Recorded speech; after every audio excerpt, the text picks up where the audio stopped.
A lot of girls feel like they have to say no at first.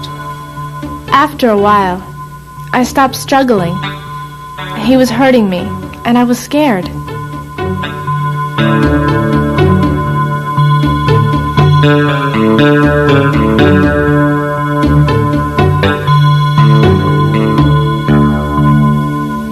Bai and I were in the same math class together. She usually sat near me, and she's always friendly. I liked her. I thought maybe she liked me too, so last Thursday I decided to find out. So after class, I asked her if she wanted to come back to my place to study for midterms. She agreed immediately, which was a good sign. The night seemed to go fine. We studied for about an hour, and then we took a break. I could tell she liked me, and I liked her. I knew Jim from math class. He's cute, and we're both good at calculus, so when a tough midterm was scheduled, I was glad he asked me to study with him. It never occurred to me it was anything more than a study date. That night, things went fine, at first. We got a lot of studying done in a short amount of time, so when he suggested we take a break, I thought we deserved one. I was getting a little excited, so I kissed her, which was fine. She liked that. Things happened. We kept going, and then all of a sudden she pushed me away and said, "Stop." I figured she didn't want me to think that she was easy or loose or something. I think a lot of girls feel like they have to say no at first. But I knew that once I showed her that she'd have a good time and everything would be okay, and I'd respect her in the morning, everything would be fine. So I just ignored her protests, and eventually she just gave in. Well, all of a sudden, he started acting real romantic. He started kissing me. I liked the kissing. But then he started touching me below the waist. I tried pushing him away to stop him, but he didn't listen. He was so much bigger and stronger than me that after a while, I stopped struggling. He was hurting me, and I was scared. I couldn't believe this was happening to me. I didn't know what to do. He actually forced me to have sex with him. I was sure she liked it. But afterwards she was acting really bummed out and cold and upset. I don't know what her problem was. I guess, looking back on it, I should have screamed or done something other than try to reason with him. But it was so unexpected, and I couldn't believe it was happening. I still can't believe it.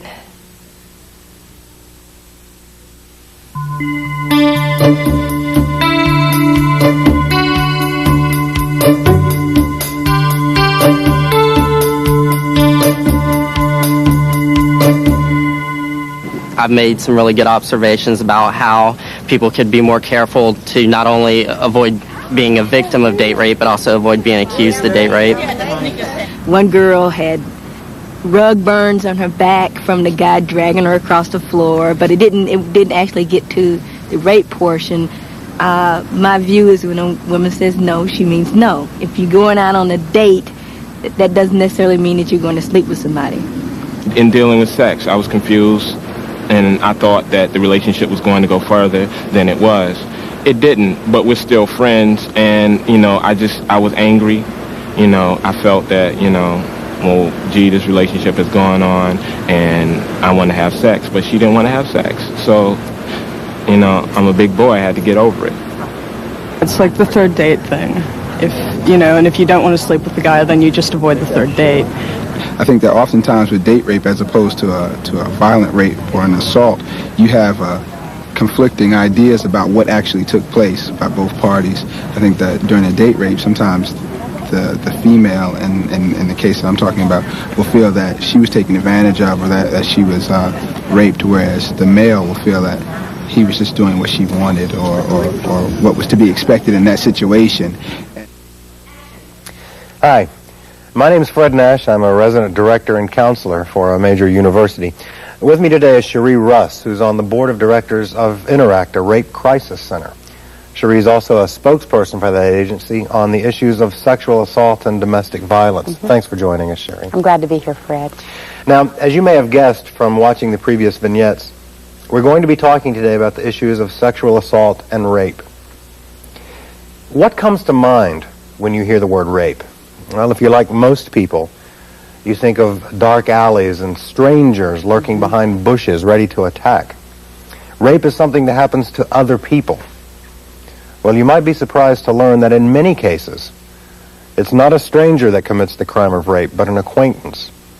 And it does happen to more people than you think. It's come to be called date or acquaintance rape. And Cherie, if you could tell us a little more about that.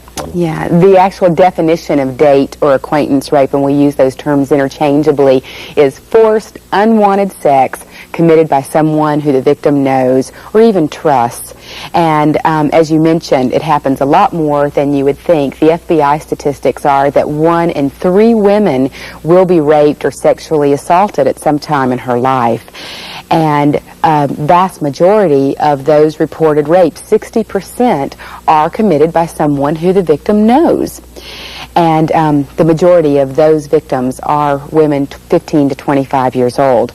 And another real interesting statistic is there was a study conducted a few years back on college campuses, and they interviewed the young men, and 1 in 12 admitted to having forced or tried to force sex on a woman, and yet very few of them considered himself a rapist. So while they admitted they used force, they didn't look at that as a crime. Didn't know it was rape. The purpose of this video today is the prevention of date and acquaintance rape.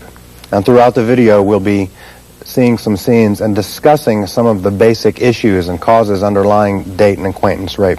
And Cherie, I'd like you to help us with those issues and causes as well. Some of the causes, the first thing that comes to my mind is socialization, Fred, because as you know, in our society, men and women are conditioned very differently, and men are conditioned to be aggressive, to go after what they want, you know, and don't stop until they get it, to win, exactly, whereas women are conditioned to be more passive and polite. And so when you get that into a sexual situation, it could come out as the man won't stop until he gets sex, if that's, you know, what he's after. Or until he scores, as they right. say. A very popular term, scoring, is not only condoned by our society, it's admired in men, not in women. And another cause is miscommunication. You know, sex is real hard for anybody to talk about. Yeah. And we find that a lot of times in the case of date rape, mixed signals have been sent, and signals have been misinterpreted by the rapist. So some men are conditioned to believe that when a woman says no, she really means maybe, or even yes.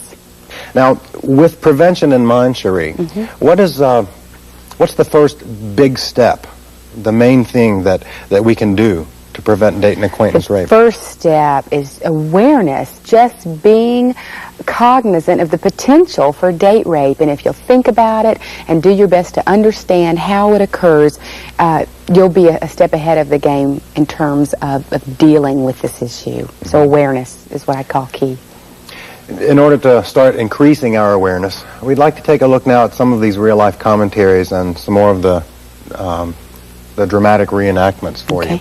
Think of how you feel when you watch these situations. I've just been brought up to wait till you're married, and that's just what I do. I know guys specifically who would say and do anything to score with a woman. I mean, if I really liked him, I don't know if I'd stop dating him, but I wouldn't have sex with him. I mean, if I had to stop dating him, then I guess I would. Pressure me into it, I'd probably stop dating him. What about you? I tell him how I feel about it and wait until I felt like it was time. And right now, my time is when I'm married, so. Yeah. What about you? Dropping. It's obvious. You know when somebody's trying to hit on you and pick you up. And it happens all the time. And I have various really good guy friends, and they're frank with me. They tell me. I think if a guy is really after sex, I think he will say or do anything to get it from the girl. Some people will do and say anything, Yeah, I mean, just to to have sex with another person.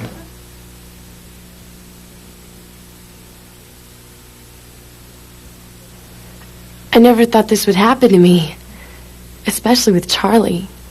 I mean, we were crazy about each other.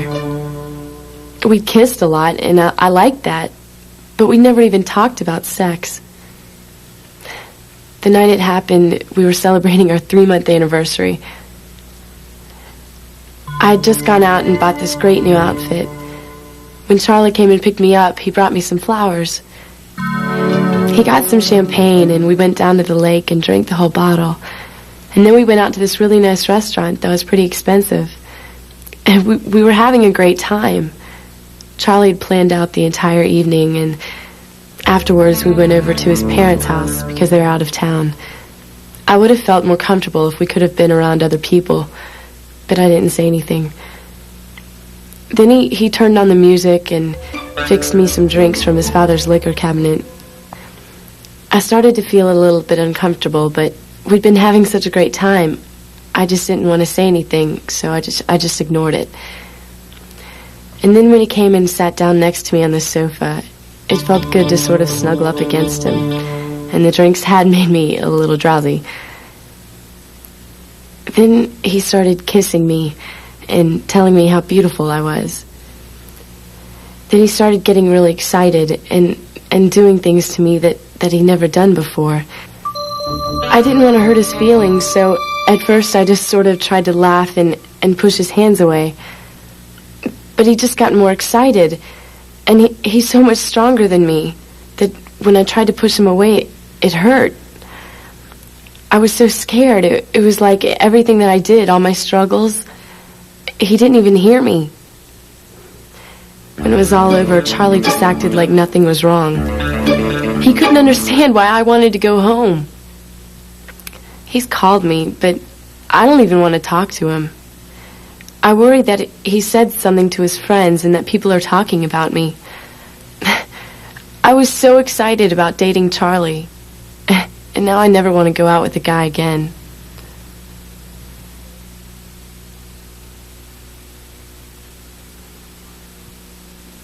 I don't know why Allison's acting so upset. I mean, we really liked each other. We never talked about sex, but when we kissed, I could tell she liked that. And even though we've been taking things kind of slowly, I figured we'd eventually do it. I mean, a lot of my friends had. I didn't plan on it happening that night, but she wore this really sexy outfit. I mean, we were having a great time.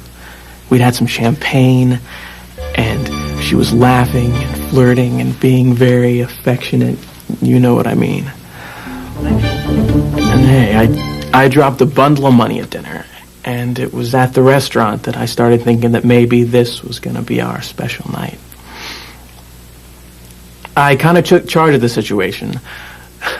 Isn't that what a guy is supposed to do? And we went to my house.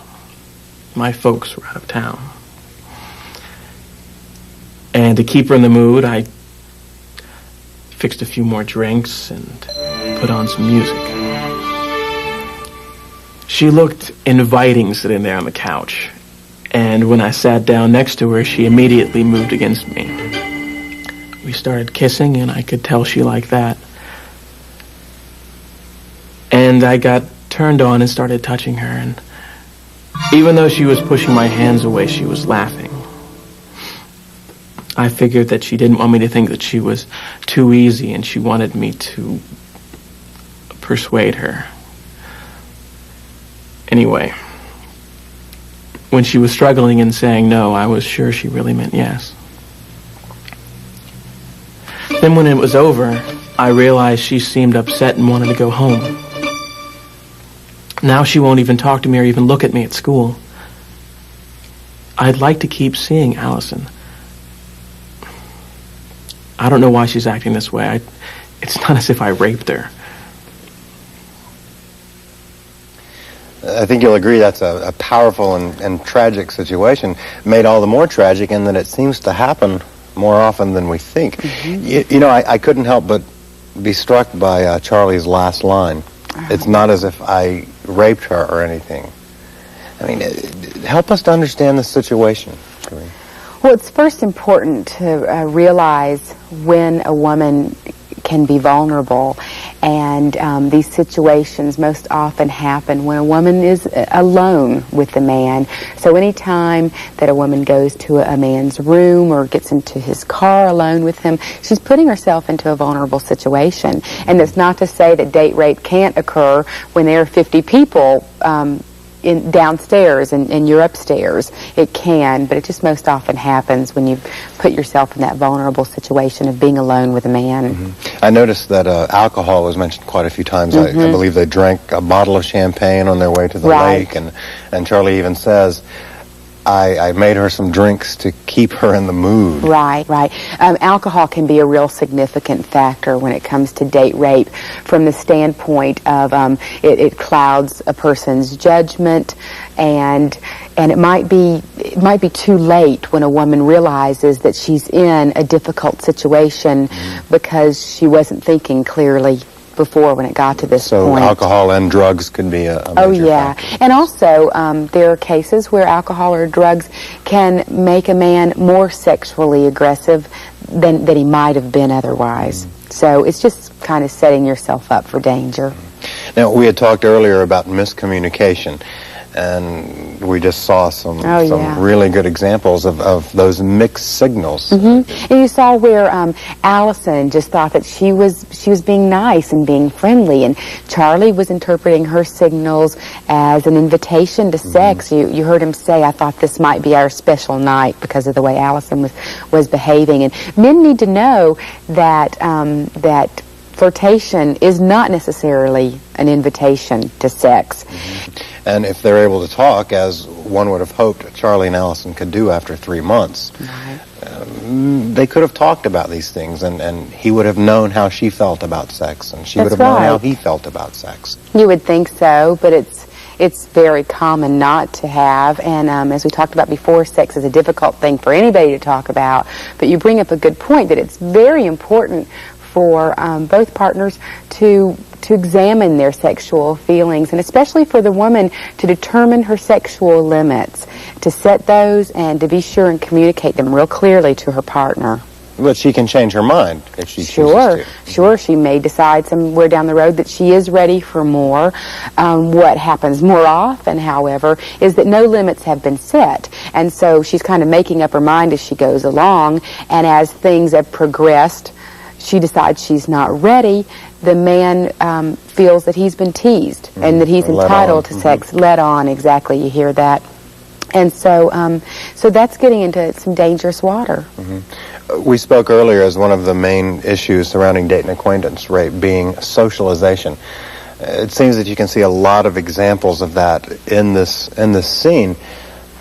Could you point out some of the specifics to us, and maybe give some advice on how a woman can combat this, and the man? Yeah, a woman shouldn't be passive in her relationship. It's important that she take an active role and be independent, and most important, to trust her instincts. If something doesn't feel right, it probably isn't right, and the best time to do something about it is when you get those feelings. Go ahead and take care of the situation then. And I can't stress strongly enough, don't get raped because you're afraid of being impolite. Obviously, if someone is disregarding your feelings, they're not being polite. And be forceful, be firm, and communicate your feelings about this. The whole socialization process, again, there is a tendency among men and women to think that if a woman has her opinions and states them, or if she's forceful, it's unfeminine. And it's not unfeminine for a woman to do those things. It's not unfeminine for a woman to get angry. Exactly. It's okay. And it's not only okay, it may prevent you from being a victim of date rape or acquaintance rape. Now, I noticed, Cherie, also in the video, they talked about it being a special night, and that they both dressed up, and then they went to a fancy restaurant. Now, it seems that those kind of issues also can play a part in date and acquaintance rape. How do you feel about that? Well, they can play a role, so it's important for both the man and woman to examine their feelings about where money and power come into play when sex is involved, whether it's gifts or paying for dinner. A man may feel that he's owed sexual favors, or the woman may feel that if I accept these things, I am agreeing to have sex. So just examine your own feelings about it. From the woman's standpoint, if you do have these feelings, suggest doing something that doesn't cost any money or pay your own way. You know, Cherie, it may seem that we're focusing on the responsibility of the women in relationships and in these situations, what women can do or should do to prevent date and acquaintance rape. But it's important for the viewers to remember that males have an equal responsibility. If not greater. It is the man's responsibility to accept a woman's no and realize that if you don't, then you're committing the act of rape. And it is not okay to force sex anytime, not even if you feel like a woman has led you on, not even if you feel that she's dressed provocatively, and not even if you've had sex with her before. It is never okay to force sex on someone. One comment that seems to come up sometimes when you're talking about these is that the male will say, well, I just got so excited that I couldn't stop myself. How do you respond to that? My response is to say that you may not be able to control your sexual excitement, but you can control your actions. And that excitement is no excuse for raping someone.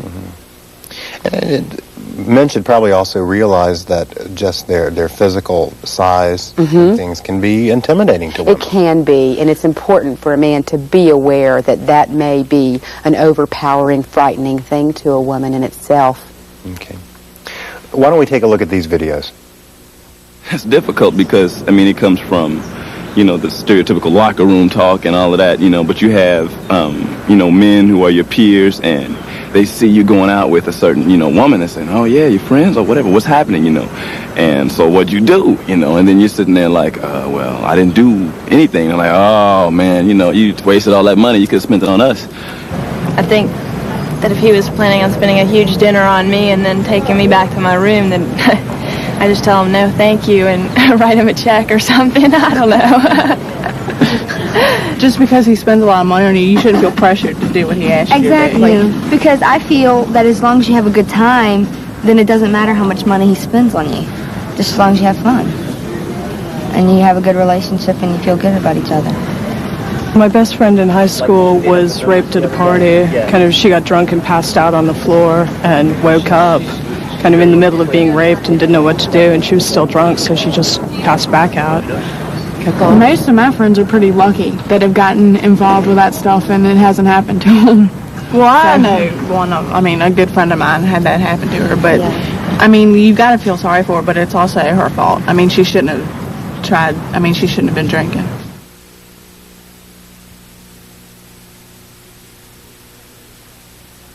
We met at a frat party.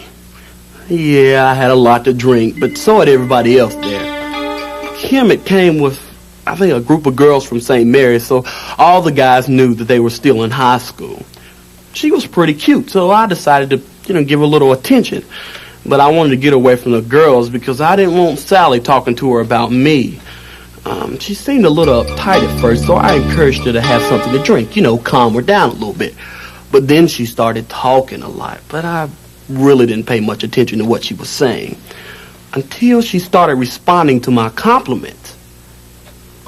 So I asked her if she wanted to go upstairs, and she wasted no time saying yes. So we went up to my room, and I locked the door for some privacy, and she went immediately to the bed. So, I went down there and I sat beside her and started kissing her. And then she started acting mad, and she even tried to slap me. And then she went for the door. All the guys had seen me go up with her, so I wasn't about to let her leave yet. So I went to her and I tried to calm her down, kissed her again. Then she ran and locked herself in the bathroom and started yelling and screaming for her friends. Well, hey, it was time for me to go, so this was just not worth the trouble. Then she and her friends all left. And later I found out she called the police. Then the police came down there and questioned me in front of all my friends. I cannot believe this is happening. We didn't even do anything.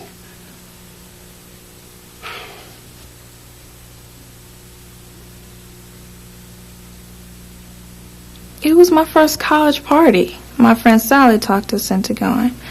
I felt a little out of place at first, but then one of the cutest guys in the frat started talking to me.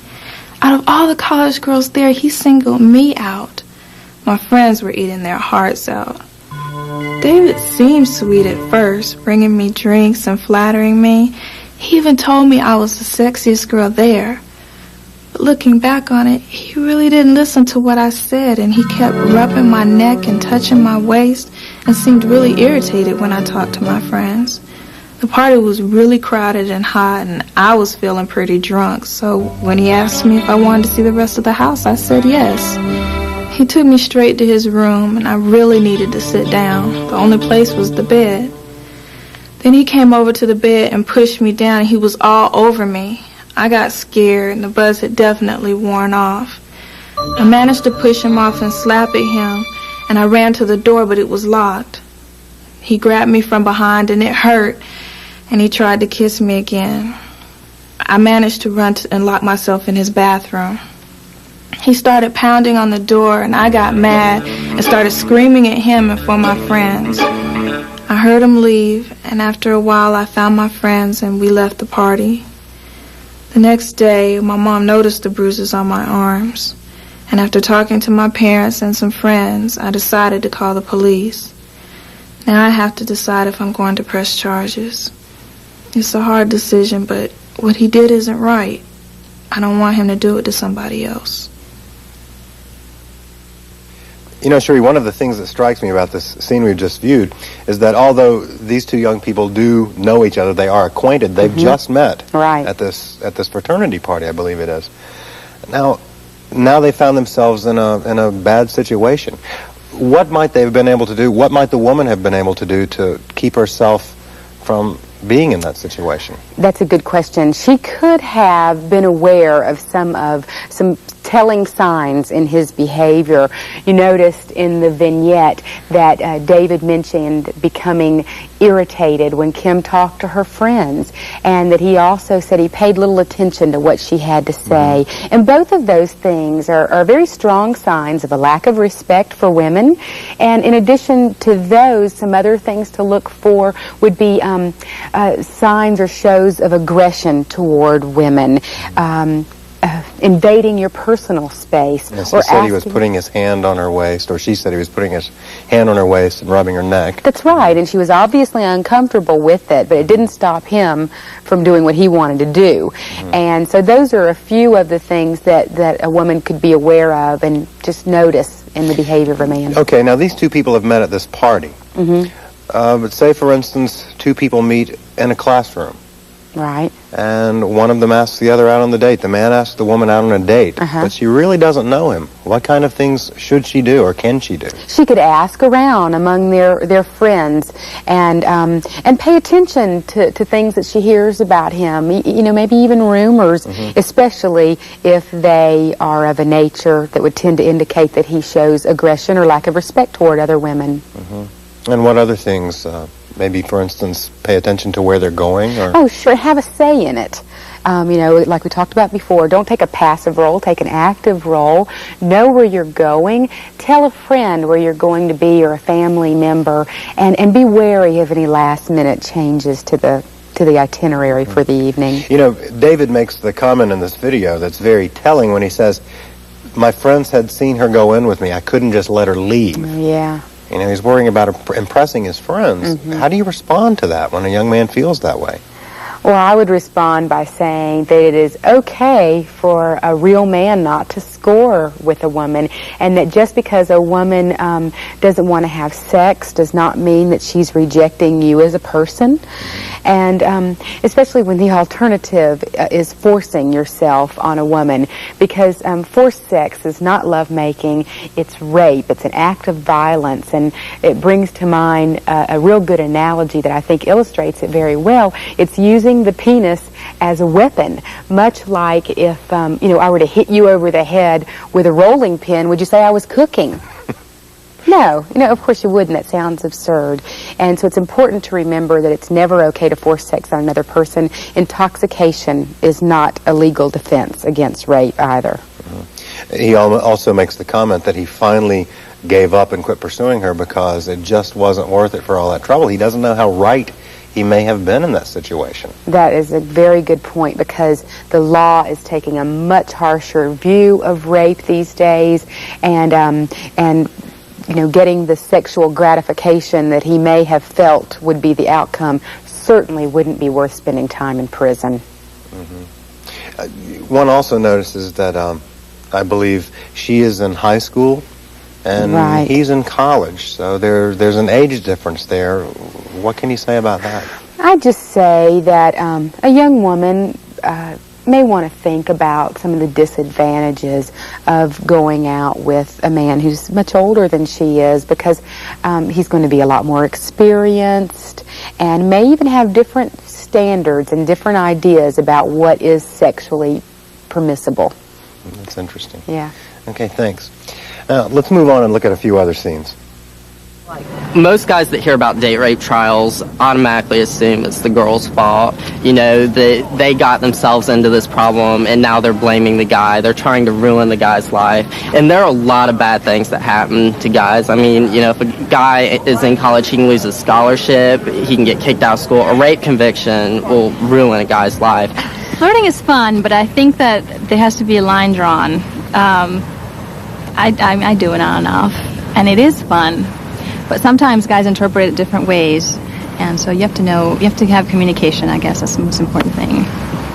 I think that you could probably call some people more flirtatious, but if a person says no, they mean no, and that's the final word. A lot of guys get angry and confused over the way some women dress when they go to parties. And I don't know, I mean, I obviously can't see it from their point of view, but I don't know, when a girl wants to go out, she wants to look what she thinks looks good. And so that doesn't necessarily mean she's dressing to be picked up or looked at. Because going through childhood, it's kind of like guys get peer pressure to be sexually active, and if they don't have sex, then they look at it as, oh man, you ain't nothing, or you a punk, or you a faggot, or something like that. So it's kind of like if they date a girl through a length of time, then they expect to have sex. I guess it's like a man thing, a manhood, to be masculine or something. You know. We've heard some interesting comments today and watched some provocative dramatizations.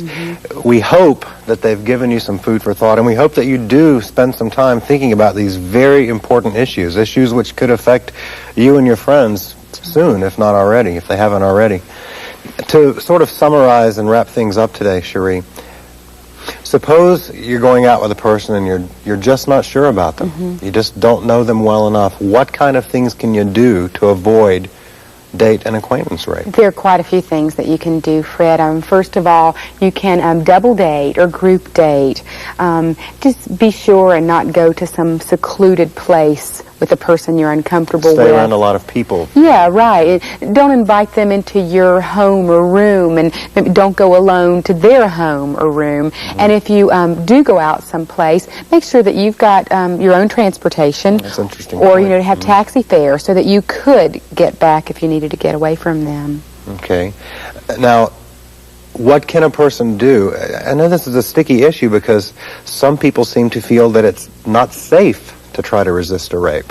What kind of more safe ways can a person use to Well, first of all, rape? you do have to determine if it is safe to resist in your particular situation. It's not always, but some things that you might want to do would be to scream, yell fire, not help, act crazy, and just passive resistance, things like saying that you're having your period or that you're HIV positive, say you're pregnant, throw up, pass out. Maybe saying a male roommate is coming home soon or something like that. Right, that would be a good one. And if you decide to fight, hit for the Adam's apple or to gouge the assailant's eyes out, knee him in the groin, find some way that you can put him in enough pain or divert his attention long enough to get away, because that's your goal, escape.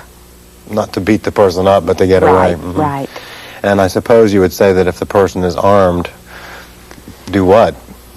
If the person is armed and you cannot escape the situation, I would say that people recover from rape. They don't recover from being murdered. But again, you've got to assess the risk of your own situation and determine the likelihood of getting away.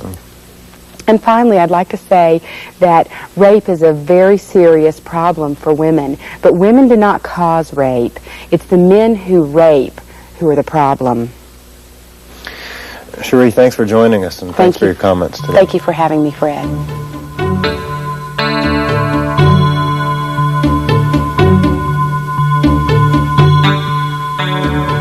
It is possible to be aware without being afraid, to take responsibility for your own behavior without being a prude, to request that others not violate your space and your privacy without putting them down.